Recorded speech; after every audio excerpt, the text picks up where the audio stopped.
In the end, only dreams and memories are left. What about your son's memories?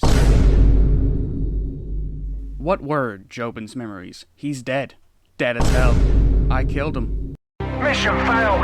We'll get them next time. When people think about JoJo's Bizarre Adventure, they usually think about some of the great villains that are introduced, such as Dio in his efforts to defeat the Joestar lineage, like Yoshikage Kira trying to find a quiet life, and Funny Valentine using the Holy Saint's corpse in order to protect America and its people. When it comes to Part 8 of Jojolion, people tend to overlook its main villain of the series, and that's Tooru. In order to see why Tooru is the selfish, ambitious, manipulative man today, we need to see how he came about and the decisions that led to his fate of being defeated by Josuke and the Higashikatas. The life of a rock human is a very sad and secluded one. As soon as a rock human is born, they are left alone at the base of a dead tree by their mother. They are super tiny and have to fend off some insects by themselves, and then they usually latch onto a hornet and then live amongst their crew for about 17 years trying not to get stabbed, kinda like London. When they finally leave the nest, they try to form their own person. They tend to have antisocial tendencies, they don't have any friendships or family, and it's usually a purely give-or-take relationship. But sometimes there are exceptions to this clause, such as the Aphex twins, and Yotsuyuga and Isaho. Those two were kind of rad together. They probably were best buds or something. They probably played like poker, or maybe like a game of Halo 3. The earliest we see Tooru is technically in the flashback with Lucy Steele, and we see him attending to the Lokakaka. Now, we don't know if he was just digging them up or planting them, but he was on that grind ever since like 1940 something. He was also seen in Yasuho's childhood trying to find a person to impersonate and found her interesting due to her late and stand ability, Paisley Park. After she helps him, he then asks to meet up again after she has forgotten about him. They date a while in high school, but later will break up, and Tooru proceeds to work for the TG University Hospital, with his impersonation of Satoru Ekefu. We first see Tooru during the Dr. Wu arc, and as a part-time worker.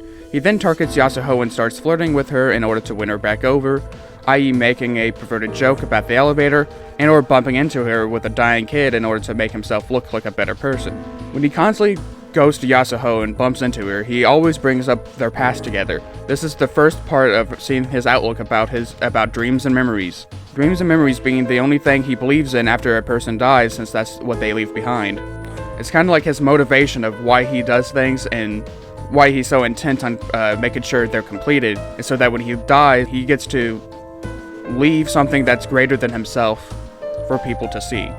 He shows this insecurity about not having anything to leave behind when he talks to Yasuho about electrical companies no longer wanting to work with him due to his young-looking age, even though he has great ideas, like a wireless charging application for a smartphone. He is always seen directing Josuke and the others towards the head doctor, which is his alter ego and his stand ability Wonder of You. We'll get to that in a second. The entire time while Josuke and Mamazuku were being attacked by Wonder of You, Tooru was there trying to comfort Yasuho and saying that he'll testify for the arrest of Josuke. Later down the story, you can see how callous and carefree he is by singing and dancing while his stand is creating a symphony of calamity around him, damaging not only his rival Josuke, but also Yasuho and the Higashikatas. He then openly reveals his true motivation of using the Lokakaka in order to be remembered forever for his achievements, since he always felt looked down for him.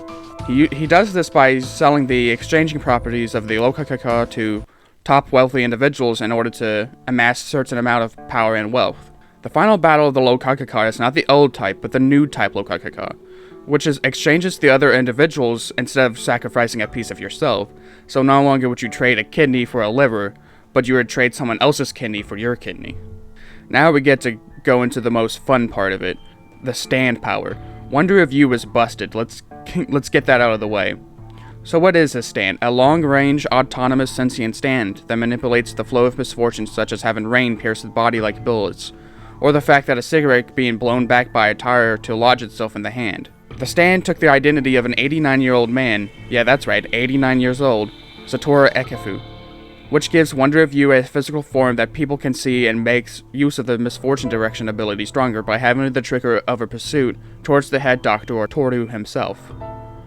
The pursuit itself is quite loose, as it could mean something as small as just wanting to chase after him, The stand is not shown throwing punches, but touching objects directly transferring Calamity energy towards said object, i.e. the low Kakaka vials in the lab which exploded glass shards in Josuke's face.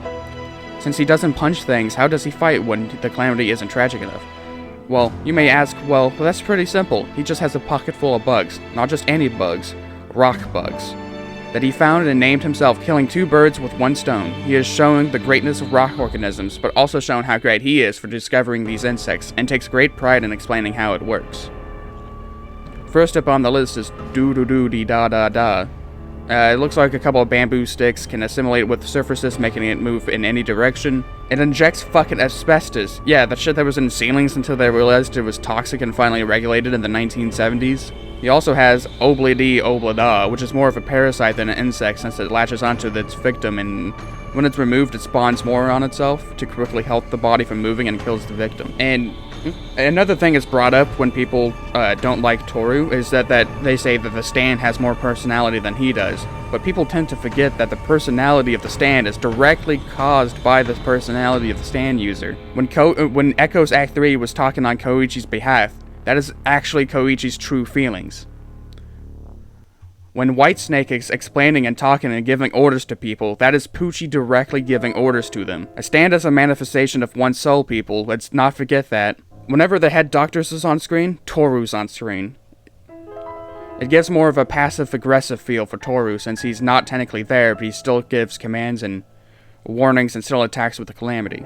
The last chapters is Tooru's downfall, where he quickly throws away his feelings for Yasuho in order to secure the low Kakaka, which is more difficult than expected because he is quickly shot by Soft and Wet's Go Beyond, which transcends fucking space and is transported via internet by Paisley Park. It just destroys Tooru's abdomen, like it just, yikes. The longest long-shot kill recorded in JoJo history. With his dying breath, he starts to try to goad Kato into attacking him, but is ultimately killed by having Tsurugi doing the transfer with him and healing his rock disease. He was begging for Yasuho to help, but obviously that was gonna work since he kind of just threw her away in the last, I don't know, 20 minutes. So it wasn't really a smart move to just go ahead and just throw everything away like that. But his dying thoughts was that of a lone hornet. Side note, Tooru eats hornets. And if you guys don't know, Japanese hornets are fucking invasive and like a menace. So if anything, Tooru's the good guy in this scenario, and Josuke just ruined that. So if you guys ask, man, what ruined Japan? Josuke from Part 8.